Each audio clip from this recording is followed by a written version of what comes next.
আসসালামু আলাইকুম বন্ধুরা। আমার তো আবার ওরে বাবারে বাবা বাবা এটা বড় মতো হয়েছে। আমরা তো করবেন দিয়েছি আর ইলিশ মাছ, এই তো ইলিশ মাছ দিয়ে তরকারি আমি দিয়ে একটা বয়া দিচ্ছি। ঠিক আছে, এই তো জালিটা ইলিশ মাছ তো আমার বাগান লাগে না। ইলিশ মাছ আমি যেন খুশি হলে খাইতে পারি। ঠিক আছে, ইলিশ মাছ লেগে আমার কোনো নেই, টেনশন নেই। ইলিশ মাছ লাগে না, আমার জন্য খুশি হলে খাইতে পারি, সমস্যা হয় না। এখন মানে তরকারি কাটি মানে ইয়ে লাগাইতেছিলাম,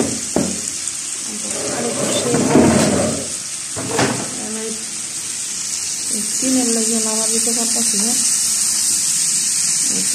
মাছটা পরে দিচ্ছি আর কি, বাগারে দিতে দিনে সমস্যা নাই। ওই যে করলাম না, ইলিশ মাছ আমার অনেক একটা ফেভারিট জিনিস।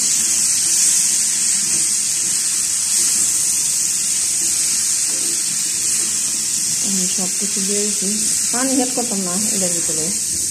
ঠিক আছে, আর একটু হালকা তেল দিন, এটা আর একটু হালকা তেল দিন।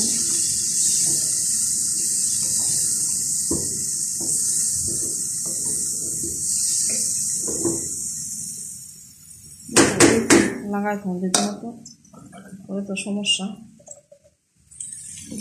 আর একটু হালকা তেল দিয়ে দিলাম। বাজার হইতে খালি হ্যাঁ মাছটা বাজবে, রুই মাছটা বাজবে না।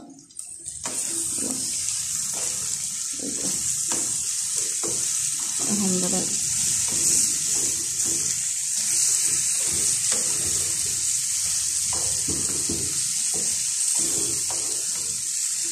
সবজিগুলো আমি সিদ্ধ হয়ে গেছে, আমার এখানে মাছটা না এই যে টিকা জালে হয়ে যাবে। ঠিক আছে,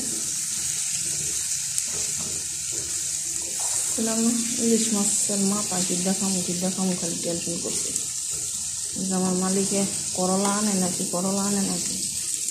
আল্লাহ দিলে আনছে করলা, আমার টেনশন মুক্ত। আর টিকা জালে দেবে হলো পরে ধনিয়া পাতা দিয়া মাছটা শুধু সিদ্ধ দিয়ে দেবো। আলুই দেখা যায় বেশি, করলা কমই দেখা যায়। ঠিক আছে, সবাই ভালো থাকবেন। আল্লাহ।